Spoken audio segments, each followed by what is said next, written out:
PP को सिंध में tough time देने की तैयारी। नून लीग बड़ा इत्तेहाद बनाने के लिए सरगर्म। एमकेएम के बहादुराबाद मरकज पर लीगी वफ्द की हाजिरी। ख्वाजा साद रफीक ने कहा, नून लीग और एमकेएम के इत्तेहाद से कराची समेत पूरा पाकिस्तान मुस्तफीद होगा। जेयूआई क़यादत से बात हुई, पीर पगारा के पास भी हाजिरी दी है। कोशिश होगी कि सिंध में ऐसा इत्तेहाद बने जो अवाम की तर्जुमानी करे। माजी में कराची और शहरी सिंध को नजरअंदाज किया गया। खालिद मकबूल सिद्दीकी ने कहा, हुक्मरान दोस्त आइन से काम नहीं चलेगा, हमें पाकिस्तान के आइन को मजबूत करना है। पाकिस्तान में असल बुहरान नियतों का है। बल्दियाती हुकूमतों को भी कानूनी तहफ्फुज मिलना जरूरी है।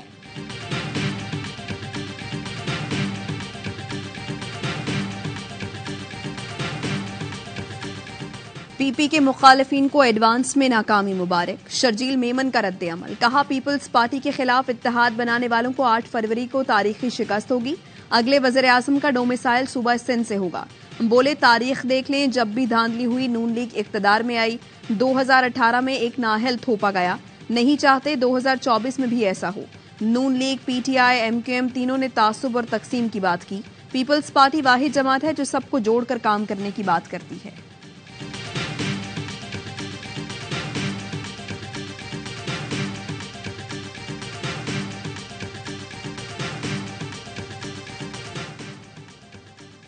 नून लीगी रहनुमाओं की जेयूपी के रहनुमा उवैस दुरानी से मुलाकात। ख्वाजा साद रफीक ने कहा, दोनों जमातें समझती हैं इनकलाबी एजेंडा कौम के सामने लाना चाहिए।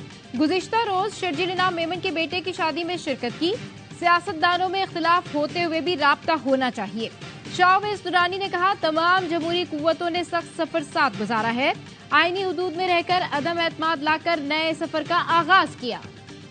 ने नीदरलैंड्स को बासानी 160 रन से शिकस्त दे दी। वर्ल्ड कप में भारत की मुसलसल नवी कामयाबी।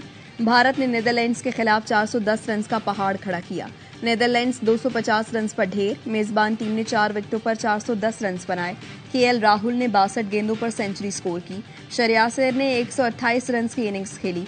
मेगा इवेंट का पहला सेमीफाइनल बुध को भारत और न्यूजीलैंड के दरमियान मुंबई में खेला जाएगा। दूसरे नॉकआउट मुकाबले में ऑस्ट्रेलिया और जनूबी अफ्रीका 16 नवंबर को कोलकाता में टकराएंगे।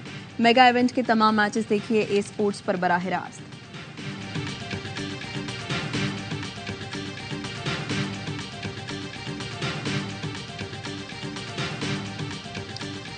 वर्ल्ड कप में नाकामियां समेटकर कौमी टीम भारत से दुबई रवाना। खिलाड़ी आज से टोलियों की सूरत में वतन वापस पहुंचेंगे। मेगा इवेंट में पाकिस्तान का सफर पहली बार 5 शिकस्तों के साथ खत्म हुआ। टीम डायरेक्टर मिकी आर्थर ने कहा, बाबर आजम को मजीद मौका देना चाहिए, वो गलती से सबक सीखेंगे। जिस तरह के बॉलर थे, जो नाम था ना, वो एशिया कप से खराब हुआ है। हाँ जी, वर्ल्ड कप का तो मैं जाता ही नहीं हूँ। सही तो फेटा लगा ना एशिया कप में, जो राहुल ने और विराट कोहली ने मारा है, वहां से आपके फास्ट बॉलर को तितर बितर कर दिया। परफॉर्मेंस बेस आप रेस्ट करवाते बैकअप तैयार करते तो ये डेफिनेटली हमारे स्पिनर्स अच्छा परफॉर्म करते हैं। एशिया कप में ही पाकिस्तान के फास्ट बॉलर्स की कारकर्दगी एक्सपोज हो गई थी। हर लम्हा पुरजोश में बासित अली का तज्जिया। कहा, भारत ने पाकिस्तानी बॉलर्स की पिटाई लगाई थी। कामरान अकमल बोले, हारिस रऊफ को अब ऑस्ट्रेलिया के खिलाफ टेस्ट मैच खिलाया जाए।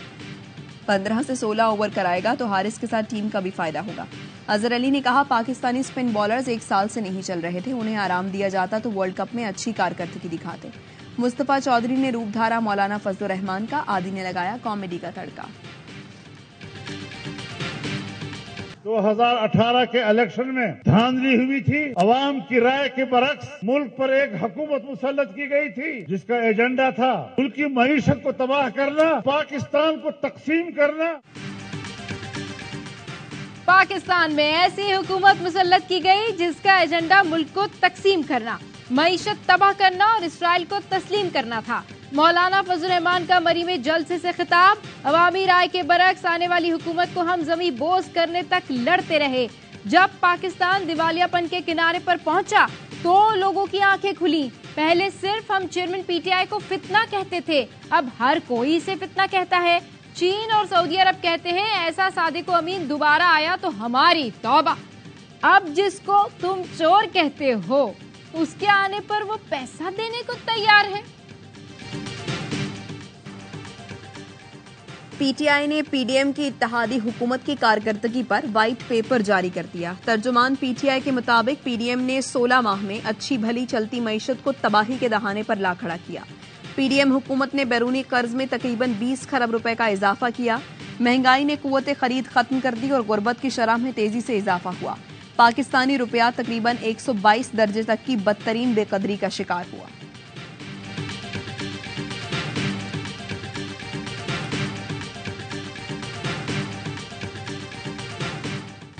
गजा में अशफा और अलकुद्स अस्पताल का मुहासरा, इस्राएली फौजी मरीजों पर गोलियां चलाने लगे। अशफा अस्पताल के डॉक्टर उबैद का कहना है इस्राएली फौज ने स्नाइपर्स के जरिए जेरे इलाज जख्मियों को निशाना बनाया। अस्पताल में मौजूद 4 जख्मियों को गोली मारी, जिनकी हालत तशवीशनाक है। इस्राएली फौजी जख्मियों को अस्पताल से निकालकर गलियों में धकेल रहे हैं। बमबारी में अमराज कल्ब के वार्ड, मैटरनिटी होम और आईसीयू की तबाही के बाद अशफा अस्पताल में काम बंद। तड़पते इंक्यूबेटर में मौजूद 3 बच्चे दम तोड़ गए। 36 बच्चों समेत 650 मरीजों की जान को खतरा।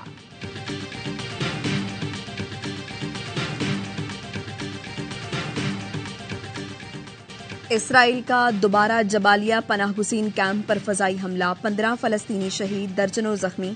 इजरायली फोर्सेस ने खान यूनिस में हमला करके 13 फलस्तीनी शहीद कर डाले। इजरायली तैयारों ने अनरवा के स्कूल पर भी बम बरसाए। 37 दिन से जारी सेहोनी हमलों में शहादतों की तादाद 11,000 से तजावुज कर गई। 8,000 से जायद खवातीन और बच्चे भी शामिल हैं। हमास ने गिरगमालियों की रिहाई के लिए बातचीत मुअत्तल कर दी। मुजाहिदीन के इजराइल की जमीनी फौज पर ताबड़तोड़ हमले, मजीद 5 फौजी मार दिए। 25 गाड़ियां तबाह हो गई। हमास ने वीडियो भी जारी कर दी। अबू उबैदा के मुताबिक 160 से जायद इजरायली फौजी अहदाफ को मुकम्मल या जुज़वी तबाह कर दिया। दुश्मन अपनी जाहिरियत की कीमत चुकाएगा। हमास रहनुमा उसामा हमदान कहते हैं इजराइल के खिलाफ मुस्लिम ममालिक से सियासी और इक्तसादी ताकत इस्तेमाल करने का मुतालबा। कहा शहरियों बच्चों के खिलाफ जाहिरियत रोकने के लिए दबाव डालें।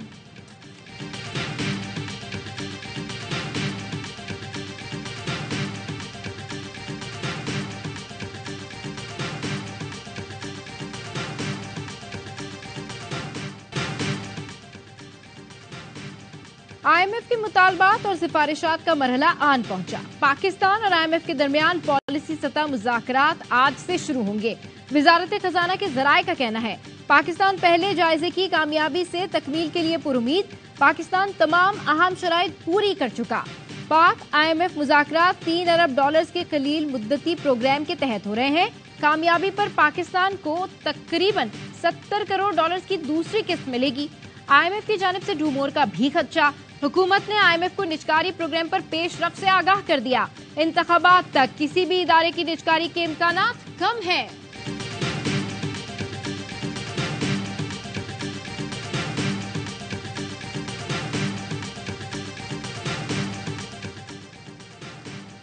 कराची कोरंगी कोस्ट गार्ड चौरंगी के करीब शहरी की फायरिंग से 2 डाकू हलाक। मोटरसाइकिल सवार मुल्जिमान चाय के होटल पर बैठे शहरियों से लूट मार कर रहे थे।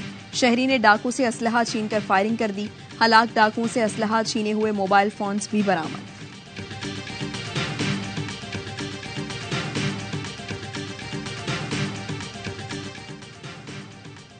कराची के इलाके डिफेंस 2 दरिया के करीब रिहायशी फ्लैट में खातून का पुरस्रार कत्ल।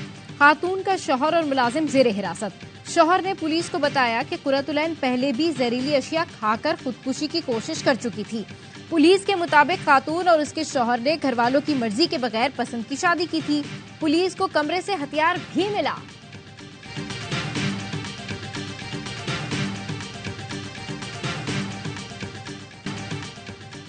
कराची में अहम सियासी शख्सियत की नॉन कस्टम पेड लग्जरी गाड़ी पकड़ी गई।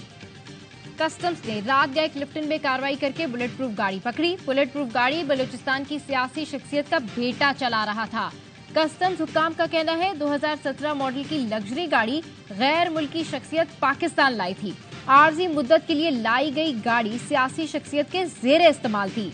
बगैर ड्यूटी टैक्स गाड़ी की ट्रांसफर व फरोख्त पर पाबंदी है। लाहौर में कम उम्र ड्राइवर ने एक ही खानदान के 6 अफराद की जान ले ली। डिफेंस फेज 7 में हादसा 14 साल के ड्राइवर अफनान की तेज रफ्तारी के बाइस पेश आया।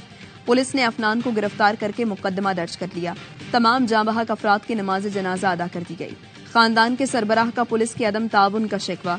कराची में हब चौकी के करीब मुसाफिर बस ने मोटरसाइकिल और रिक्शे को रोंद डाला। 3 साला बच्ची, खातून और एक मर्द जांबहक, 5 जख्मी।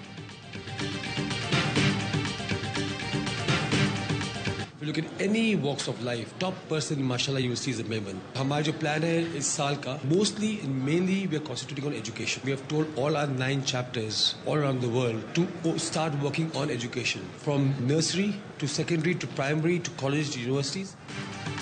दुनिया की हर फील्ड में मेमन सबसे आगे मिलेंगे। सदर वर्ल्ड मेमन ऑर्गेनाइजेशन सलमान इकबाल कहते हैं इस साल WMO की तवज्जो तालीम पर होगी। तमाम चैप्टर्स को हिदायत कर दी कि वो अपने अपने मुल्कों में तालीम पर फोकस करें। नौजवानों को हुनर सिखाने पर खुसूसी तवज्जो होगी। दुनिया भर में नर्सों की बहुत डिमांड है। अमेरिका में नर्सों को $1 लाख तक मुशायरा दिया जाता है। WMO के जरिए नर्सों को ट्रेन करके अमेरिका और बरतानिया में भेजा जाए तो सिर्फ मेमन कम्युनिटी को ही नहीं सबको फायदा होगा। दुबई में वर्ल्ड मेमन ऑर्गेनाइजेशन के सालाना इजलास के तीसरे और आखिरी रोज ग्लोबल यूथ मीटिंग हुई। चेयरमैन खुर्रम कालिया और vice chairman middle east Junaid merchant ने WMO के आइंदा प्लान्स के बारे में बताया। कहा यूथ विंग मुस्तकबिल में इनकलाबी काम करने जा रहा है। Content creators WMO youth wing के ब्रांड एम्बेसडर्स बनेंगे। इंस्पायर ऐप में नौजवान आइडिया शामिल करेंगे।